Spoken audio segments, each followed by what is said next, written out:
আল্লাহ তাআলা কিয়ামতের কঠিন ময়দানে, যেদিন স্বামী স্ত্রীকে চিনবে না, স্ত্রী স্বামীকে দেখে পালিয়ে যাবে, বন্ধু বন্ধুরে চিনবে না, পীর সাহেব মুরিদরে চিনবে না, মুরিদ পীর সাহেবরে চিনবে না, দলের কর্মী তার নেতারে চিনবে না, নেতা তার কর্মীরে চিনবে না, বন্ধু বন্ধুরে দেখে পালাবে। এই কঠিন মুহূর্তে সূর্যটা মাথার কাছে চলে আসবে, জমিনটা তামার জমিন হবে, আজকের জমিনের মতো নয়।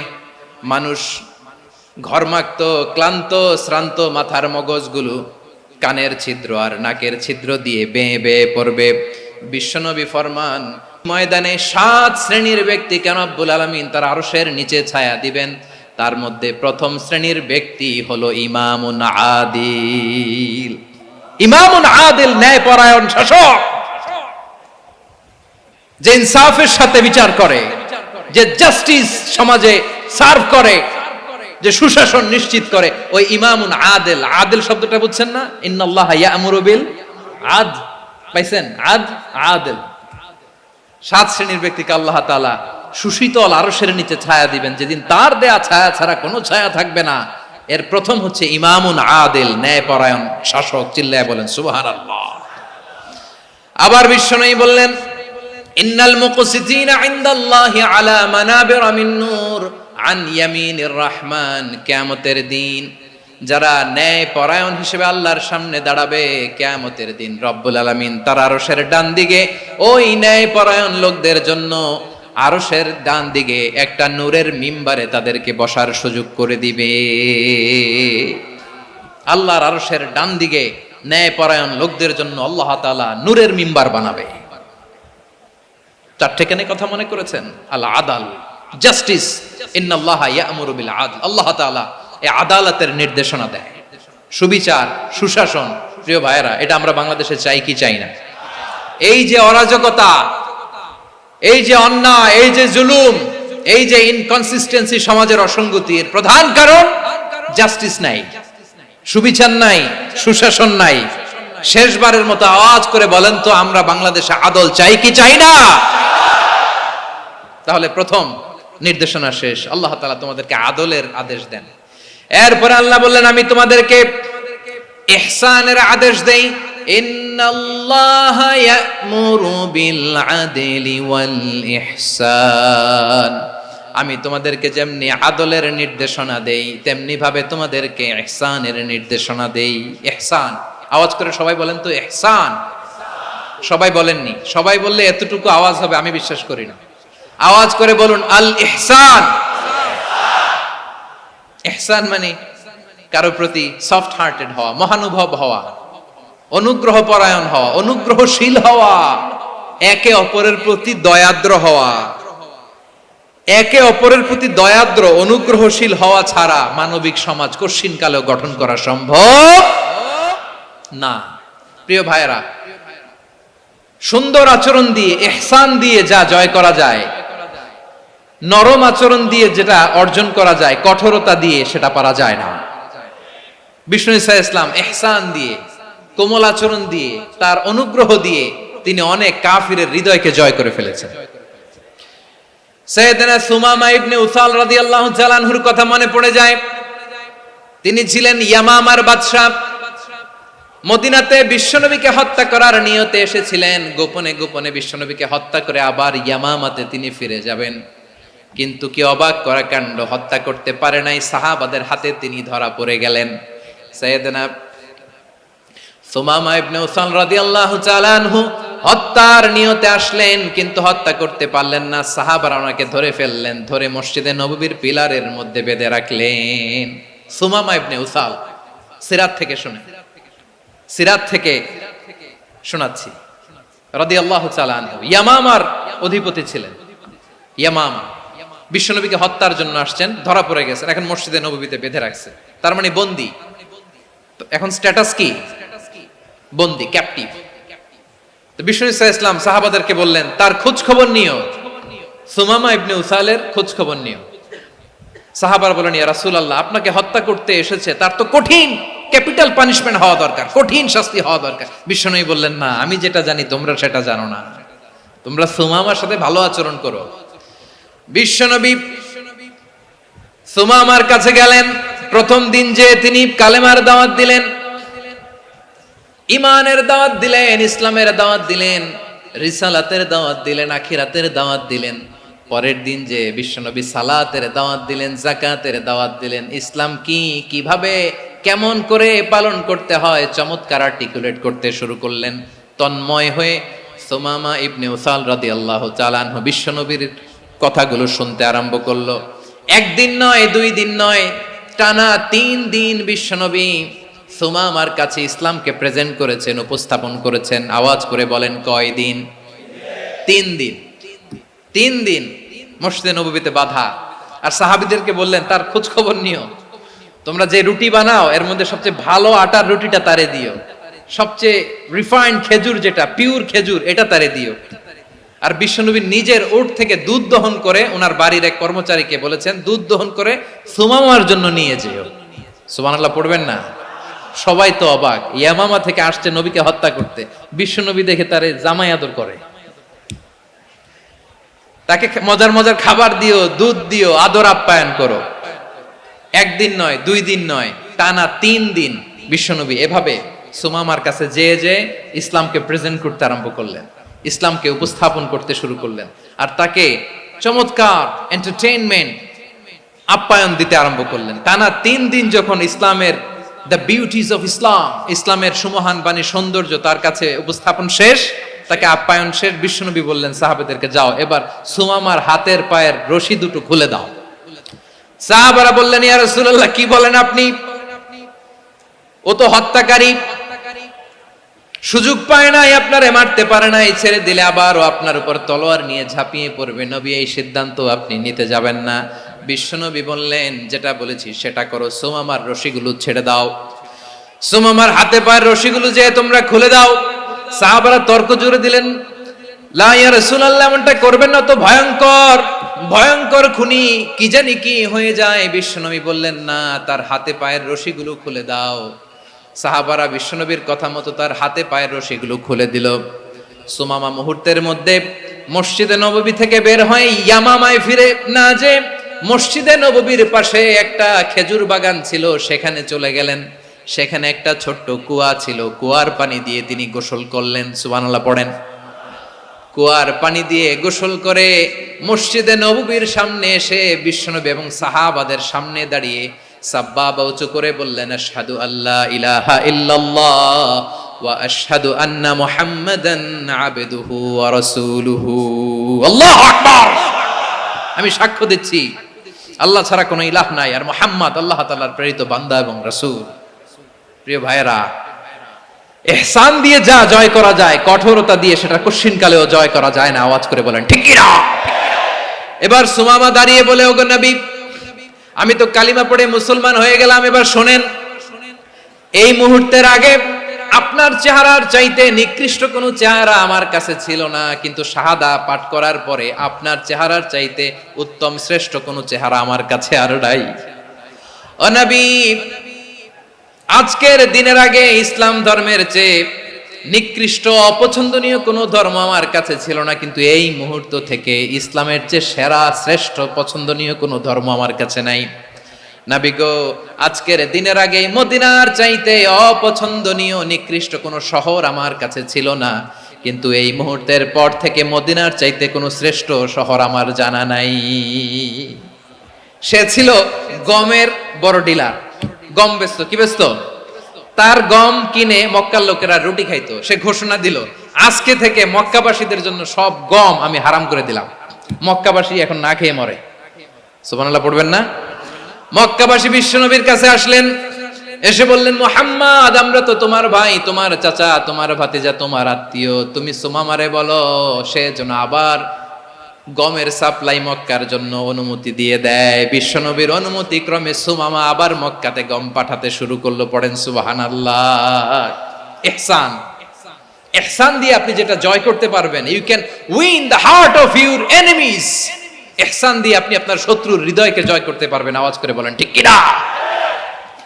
এজন্য আল্লাহ বললেন, ওয়া আনফিকু ফি সাবিলিল্লাহি ওয়ালা তুলকু বিআইদিকুম ইলাত তাহলুকা ওয়া আহসিনু ইন্নাল্লাহা ইউহিব্বুল মুহসিনিন। তোমরা আল্লাহর রাস্তায় দান করবে আর নিজেরা নিজেদেরকে ধ্বংসের হাতে ঠেলে দিও না। তোমরা একে অপরের প্রতি ইহসান করবে, কারণ ইহসানকারীদেরকে আল্লাহ বড্ড ভালোবাসেন। সুবহানাল্লাহ পড়েন। আবার সূরা রহমানে আল্লাহ বললেন, হাল জাযাউল ইহসানি ইল্লাল ইহসান ফাবিআইয়ি আলা, সবাই পড়েন, ফাবিআইয়ি আলাই রাব্বিকুমা তুকাযযিবান। ইহসানের প্রতিদান হিসেবে ইহসানি হয়। বিশ্বনবী সুমামার প্রতি যেমন ইহসান করেছেন, সুমামাও ঠিক তেমন ইহসান ফিরিয়ে দিয়েছে। ঠিক কিনা বলেন? তাহলে এক নম্বরে হচ্ছে আদ, ন্যায় বিচার। দুই নম্বরে সবাই বলেন ইহসান, সদাচরণ। ইহসান দুই ধরনের প্রিয় ভাইরা, ইহসান ফিল ইবাদা, ইহসান ফিল মুআমালা। ইহসান ফিল ইবাদা হচ্ছে একাগ্র অনুভবে ইবাদতে ডুব দেওয়া, এর নাম ইবাদতের ইহসান। সুবহানাল্লাহ পড়ে। বিশ্বনবী বলেন ইহসান মানে কি জানো নাকি? হাদিসে জিবরিলে সাইয়েদনা জিবরিল আলাইহিস সালাম বিশ্বনবীকে বললেন, আখবিরনি আনিল ইহসান। নবী আমাদেরকে বলেন ইহসান মানে কি? বিশ্বনবী বললেন, আনতা আবুদাল্লাহা কাআন্নাকা তারাহু ফাইন লাম তাকুন তারাহু ফাইন্নাহু ইয়ারাক। ইহসান মানে হলো এমন ভাবে তুমি আল্লাহর সামনে নিজেকে উজাড় করে ইবাদত করবে, তুমি ভাববে তুমি আল্লাহকে দেখতে পাচ্ছ। আর এটা যদি ভাবা তোমার জন্য কঠিন হয়ে যায়, অন্তত এতটুকু তুমি ভাববা যে আল্লাহ তোমাকে দেখতে পাচ্ছেন। ঠিক কিনা বলেন? ও আমার বীর চট্টলার ভাইয়েরা, কেউ যেটা দেখে না সেটা দেখে কে? এই বিশ্বাস হৃদয়ের মধ্যে আছে? নামাজে যখন দাঁড়ান এই ফিলিংসটা আনা যাবে? হ্যাঁ, এশার সালাত তো এখনো হয় নাই না? আলোচনা শেষে এশার সালাত এখানে অনুষ্ঠিত হবে, তাই না? আচ্ছা বলুন তো, আমরা এশার সালাত পর্যন্ত বেঁচে থাকবো এই গ্যারান্টি আছে কার কার? হাত তোলেন। কয়েকজন হাত তুলছে পেছনে, না বুঝে তুলে ফেলছে। এশা পর্যন্ত যে আমরা হায়াত পাবো কোনো গ্যারান্টি আছে? সবাই আওয়াজ করে বলেন, গ্যারান্টি আছে? গ্যারান্টি নাই। এজন্য বিষ্ণু ইসলাম বলেছে এমন ভাবে নামাজে দাঁড়াও, ইবাদত করো, মনে করো হতে পারে এটাই আমার জীবনের শেষ নামাজ। পারফর্ম দ্য সালাহ as if this is your last and final prayer. এমন ভাবে সালাতে দাঁড়াও, ভাবো হতে পারে এটাই তোমার জীবনের শেষ নামাজ। এমন ভাবে নামাজে দাঁড়াও, ভাবো এটাই শেষ নামাজ। তাহলে নামাজে একাগ্রতা বাড়ায় দিবে কে? ফলে ইবাদতের ইহসান আমাদের অর্জিত হবে। আর মুআমালাতে ইহসান হলো, বিশ্বনবী বলেন, ইন্নাল্লাহা তাবারাকা ওয়া তাআলা কাতাবাল ইহসানা আলা কুল্লি শাই ফাইদা কাতালতুম ফাআহসিনুল কিতলা ওয়া ইযা যাবাহতুম ফাআহসিনুয যাবহা ওয়ালিয়ুহিদ্দা আহাদুকুম শাফরাতাহু ওয়ালিয়ুরিহ যাবিহাতাহু। ইহসান দুই ধরনের। আওয়াজ করে বলতে হবে, কয় ধরনের? সবাই বলুন আওয়াজ করে, কয় ধরনের? একটা হচ্ছে ইহসান ফিল ইবাদা, ইবাদতে ইহসান। ইবাদতে ইহসান কি? একাগ্র অনুভব দিয়ে ইবাদত করা, মন প্রাণ দিয়ে ইবাদত করা। আর মুআমালাতে ইহসান কি? সব কাজে, দৈনন্দিন কাজে, কর্মে, সামাজিক অ্যাক্টিভিটিতে কোমলতা প্রদর্শন করা, অনুগ্রহের সাথে সবকিছু করা। আল্লাহ তাআলা ইন্নাল্লাহা তাবারাকা ওয়া তাআলা কাতাবাল ইহসানা আলা কুল্লি শাই, তিনি সব কিছুর ব্যাপারে ইহসানকে আবশ্যক করেছেন। সবকিছু মুমিনের সব কাজে ইহসানের পরশ থাকবে। ওয়া ইযা কাতালতুম ফাহসিনুল কিতলা, বিষ্ণুই বলেন তুমি যখন কাউকে হত্যা করো ইহসানের সাথে করো। সুবহানাল্লাহ পড়বেন না? যখন হত্যা করো তখনও ইহসানের সাথে। আচ্ছা হত্যা করবো আবার ইহসান আসবে করতে করে, তো মেরেই ফেলবো আমি। আল্লাহ, ও ভাই একজন খুন করেছে, খুনি, রাষ্ট্রীয় আইনে তার শাস্তি হয়েছে ডেথ পেনাল্টি, মৃত্যুদণ্ড। এখন মৃত্যুদণ্ড দেখে আপনি যেমনি মন চায় তেমনি মারবেন লোকটারে? ওর নাক কেটে ফেলতে পারবেন? ওর কান কাটতে পারবেন? ওর চোখ উপড়ে ফেলতে পারবেন আপনি? যেমন মন চায় তার অঙ্গহানি করা যাবে না। ইহসানের সাথে তাকে হত্যা করো। সুবহানাল্লাহ, this is Islam, this is the true essence of Islam. ওয়া ইযা যাবাহতুম ফাহসিনুয যাবহা, যখন জবাই করবে তখনও ইহসানের সাথে জবাই করো। করব জবাই, ওইখানেও নাকি ইহসান। আচ্ছা কুরবানির দিন আমরা পশুগুলোরে কি করি বলেন সবাই আওয়াজ করে? জবাই। জবাই মানে তো এটার মেরেই ফেলতেছি, একটু পরে তো টুকরো টুকরো করে গোশতগুলো খাবো, এটার তো খাবো। এটা তো মেরেই ফেলবে। বিষ্ণু বলে না, জবের মধ্যেও মুমিনের জবের ভেতরেও ইহসানের পরশ থাকা চাই। যখন জবাই করবে প্রাণীটাকে হাত পা টাইট করে বেঁধে নাও, ছুরিটাকে শার্পেন করে নাও, ধারালো করে নাও, যাতে অল্প সময়ে জবাইটা হয়ে যায়, প্রাণীটা যাতে কম কষ্ট পায়। সুবহানাল্লাহ পড়ে। দিস ইজ কল্ড ইহসান। ইহসান আল্লাহ তাআলা যেমনি আদলের আদেশ করেছেন, ন্যায় বিচার জাস্টিস এনশিওর করতে বলেছেন, সমাজে ইহসানের ব্যবহার, ইহসানের অনুশীলন তিনি করতে বলেছেন। এজন্য মুমিনের প্রতিটি কাজে, আমার চট্টগ্রামের ভাইয়েরা আমার দিকে তাকান, খেয়াল করে শুনুন, মুমিন জীবনের প্রতিটি কাজে ইহসানের পরশ থাকা চাই। আমরা যেন আমাদের পরিবারের প্রতি ইহসান করি, আমরা যেন আমাদের কর্মচারীদের প্রতি ইহসান করি, আমরা যেন আমাদের কলিগদের প্রতি ইহসান করি, আমরা যেন আমাদের ভাইদের প্রতি ইহসান করি। মুমিন জীবনের প্রতি কাজে ইহসানের পরশ থাকার দরকার আছে না নাই? কথা বুঝতে পেরেছেন? তাহলে আল্লাহ তাআলার তিনটা আদেশ ছিল, কয়টা গেল? ভুলে গেছে, ভুলে গেছে চট্টগ্রাম। তিনটা আদেশের মধ্যে কয়টা বললাম? প্রথমে কি ছিল?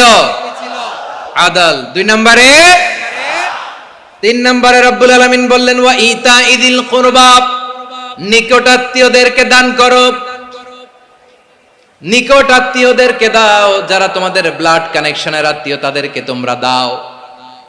এখানে জেনারেলি বললেন দাও, কি দিব সেটা তিনি এখানে বলেন নাই, সেটা তিনি সূরাতুল ইসরার মধ্যে বলেছেন। আল্লাহ বলেন ওয়া আতিদাল কুরবা হাক্কাহ, নিকট আত্মীয়দেরকে তাদের অধিকার, তাদের প্রাপ্য তোমরা বুঝিয়ে দাও।